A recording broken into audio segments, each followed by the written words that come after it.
English. My presentation will be in English with the translation. Yes.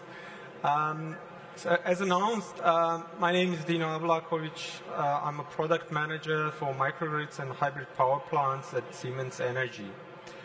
I've been doing microgrids for past 7-8 years, and while microgrids are well-established market, in some of the regions like US, Australia, Canada. In Europe, they are actually, for a lack of a better word, unrecognized. That means they're being practically developed, deployed, implemented, but they're not recognized as microgrids. Microgrids have many benefits for the end customers, and they can have some benefits for the grid. And given the recent changes in the energy system, where we practically see the titles in the news about energy system on a daily basis, I've decided to make my presentation about how microgrids can actually help to make European power grids more resilient.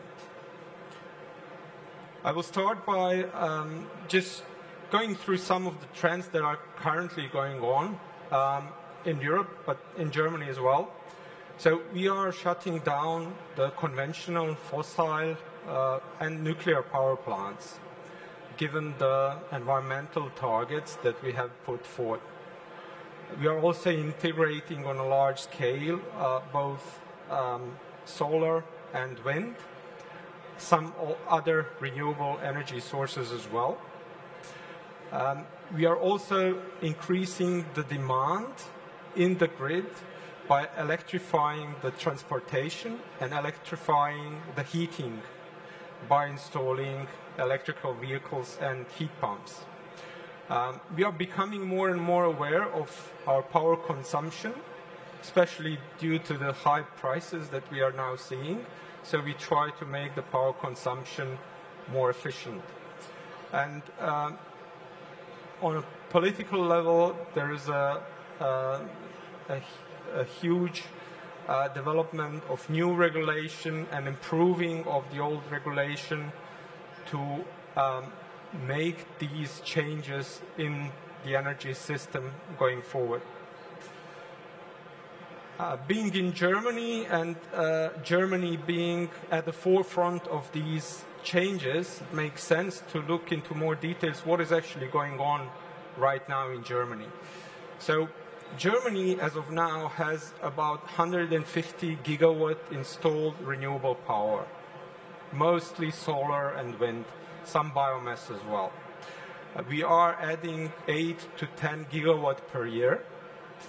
At the same time, we are shutting down nuclear and fossil power plants. Just last Saturday, Germany has shut down the last 3 nuclear power plants after having shut down 33 nuclear reactors in the past. In 2001, we have added about 120,000 heat pumps. To 2022, it was 250,000. It is planned in 2024 to add 500,000 new heat pumps and to do that year over year after that. It is also planned to have, by 2030, 15 million electrical vehicles on the German roads, which will at that time be only about 15 to 20% of overall vehicles on the German roads. We know that currently heating is mainly driven by oil and gas, about 70% of it. And there is new regulation coming, as mentioned, which will require from 2024 to have newly installed heating equipment to be at least 65% renewable. Looking at this, it looks very positive on the face of it, quite amazing actually, but it does come with a catch. So it turns out that these changes are actually causing some stability risks within the power grid. shutting down conventional fossil and nuclear power plants actually decreases the grid strength and frequency stability. Because we know from the theory of electrical engineering that rotating generators provide inertia for the grid. Not having them in the grid weakens the grid. Also, installing renewable energy resources means inverter-based resources primarily. And we also know from the theory of electrical engineering that inverter-based resources have up to 5 times less short-circuit capacity. They are 5 times more sensitive to any fault in the grid because they just shut down.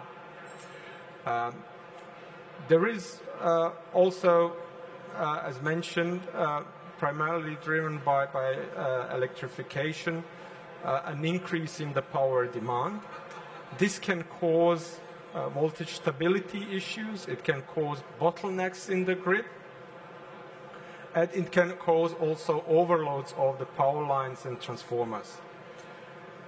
Some of the regulation that is being introduced adds additional bureaucracy, which slows down the processes of adding new generation. Where we know, for example, right now in Germany, that there are thousands of plants being built, and some of them are waiting to be plugged into the grid, waiting just for the permits.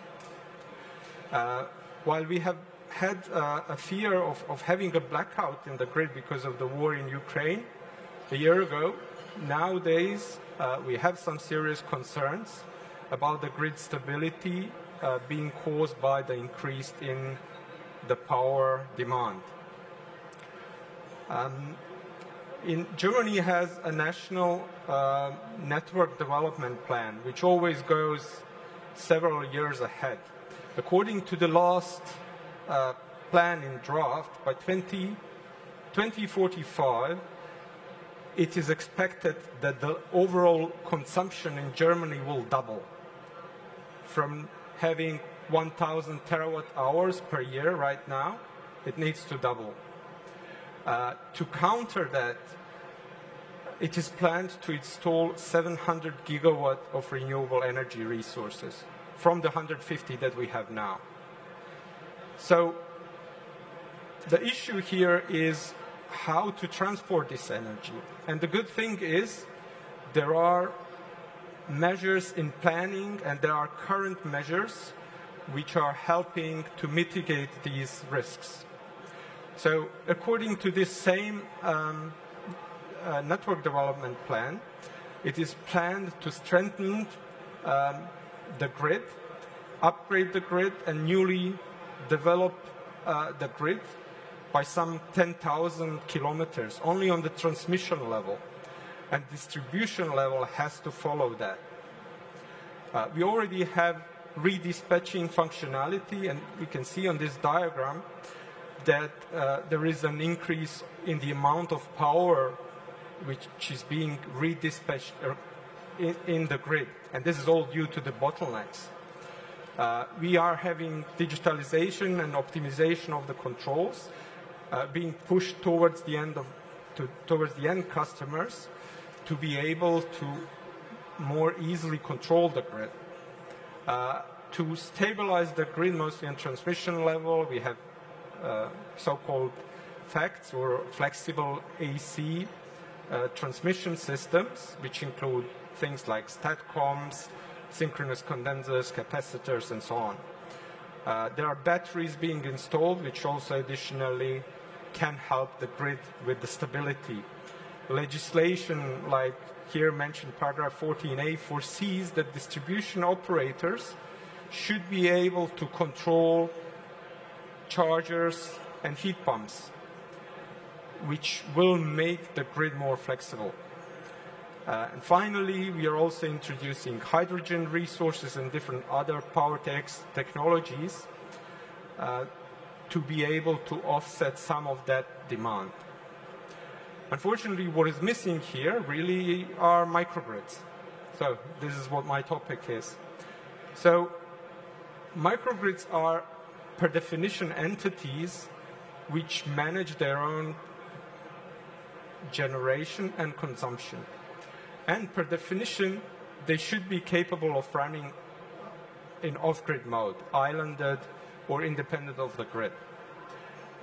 They are primarily made to generate electricity for its own use. At the same time, we have hybrid power plants, which are primarily made to inject power into the grid, but from the control perspective and nature perspective, they are similar in the sense that they are actually integrating multiple different energy resources from conventional ones to the renewable ones.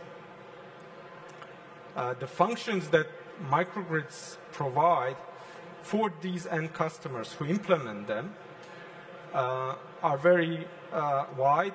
They range from having a full control over the power exchange, control how much power goes into the grid, how much power goes out of the grid. They can be disconnected from the grid dynamically and automatically, so the full transitioning into the island mode, having a black start when the grid fails, and transferring back to the grid or synchronizing back to the grid is also a function of such a microgrid. Microgrids also can control their own frequency and voltage, but they can also support the grid with frequency and voltage control. And finally, they have some standard management functionalities like measurement acquisition, data archiving, and so on, all of that implemented locally on that single microgrid. Some advanced functions include integration of thermal resources, of hydrogen resources, and other different energy types. We find microgrids in different areas of the energy system. So firstly, when we want to decarbonize the conventional power plants, and we want to do this stepwise, we do this by installing renewables, hence making those plants hybrid plants. So decarbonization means also hybridization. We often find microgrids in industrial and commercial environments. Industrial customers often have their own generation. Very often they also have cogeneration of heat and power, where they actually generate not only electricity but also steam, hot water, hot air, whatever they need for industrial processes. So we find microgrids there. We see microgrids often on mines, being either off-grid or on-grid. We see microgrids, per definition, being installed on critical infrastructure. So this includes hospitals, which want to be grid independent when the grid fails, military bases, which can be fully off-grid or on-grid at times, and other different critical infrastructures. Data centers nowadays have very high reliability requirements, which means they always have to have backup power options, and as well N-1, N-2 redundancy modes, which practically means having additional generation running always in parallel to be able to pick up if other generation fails. And finally, typical microgrids would be remote areas and islands. So what can microgrids do for the grid? The main topic. Well, microgrids have much larger flexibility than those single assets themselves when they are installed just on their own. So installing just a PV, just a battery, just a set of gensets adds certain flexibility on the end customer side, but having them together actually adds much more flexibility for the end customer, but also for the grid. Why? Well, microgrids, as I mentioned, can control frequency and voltage. They can do this and support the grid. And interestingly enough, they can do this much faster than it is being done right now with reserve market programs. When we look at reserve market, for example, we know we have primary, secondary, tertiary reserve, and their reaction times are seconds to minutes and even hours. Microgrids can reduce this time to milliseconds, where the microgrid controller can actually sense what is going on with the grid, see that, for example, frequency is going down, and can immediately react and support the grid. Reactive power and power factor compensation comes almost for free because of the renewable resources. They just stand there, and reactive power is mostly not used. Microgrids can utilize this and support the grid with reactive power. And finally, reducing the bottlenecks in the grid means being able to inject power into the grid when the grid needs it. And this can be done by interfacing the microgrid control with distribution or transmission operation centers. All of that means less investment on the grid side, because microgrids are primarily installed by the end customers themselves. They are financed by the end customers because they have a positive business case for the end customer. Practically, that means if the grid operators were to support this, they would be able to mitigate additional costs in upgrading the grid or enhancing the grid. All of this is actually implemented by a microgrid control solution. And this is done by multiple components. We have primarily something called the microgrid or hybrid controller, which works on millisecond level, controlling all of the primary assets and communicating with them.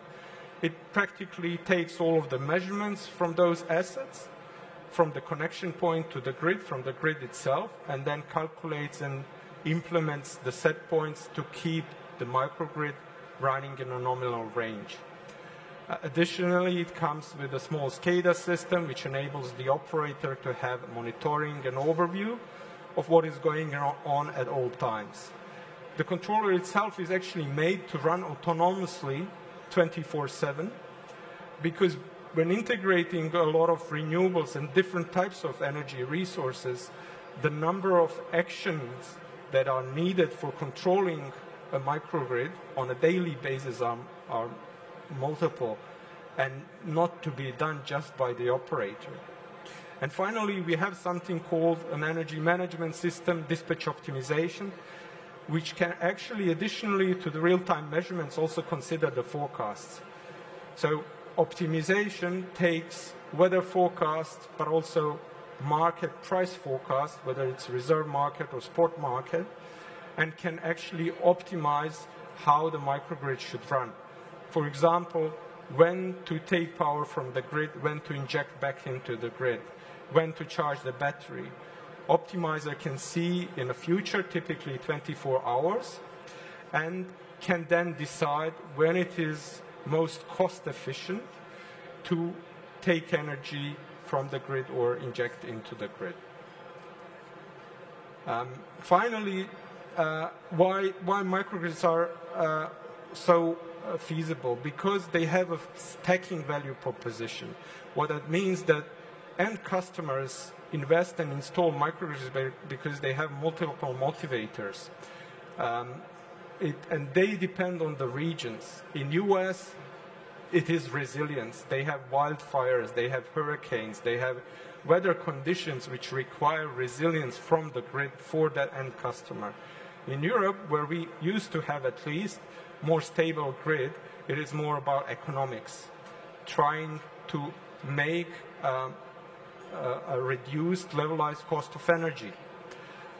And finally, almost in all across the board, in all regions worldwide, we have sustainability, where everybody is now trying to reduce the emissions, which are actually sometimes also financially driven because CO2 certificates and CO2 penalties. Finally, I will just show you a showcase project which we are doing in Finspång in Sweden, where we are testing our gas turbines. Siemens Energy has committed to have all of their gas turbines be running on green hydrogen by 2030. And in Finspång, we are testing these turbines and how they run on hydrogen. So we have installed a PV plant, a battery, an electrolyzer, where renewable energy is being used to produce hydrogen. This hydrogen is then being mixed with the natural gas and driven onto the gas turbine, which is then tested in a test process. Thank you very much. And if you have more interest in our solution, we are just across the board, so you're welcome to come for a chat today or tomorrow.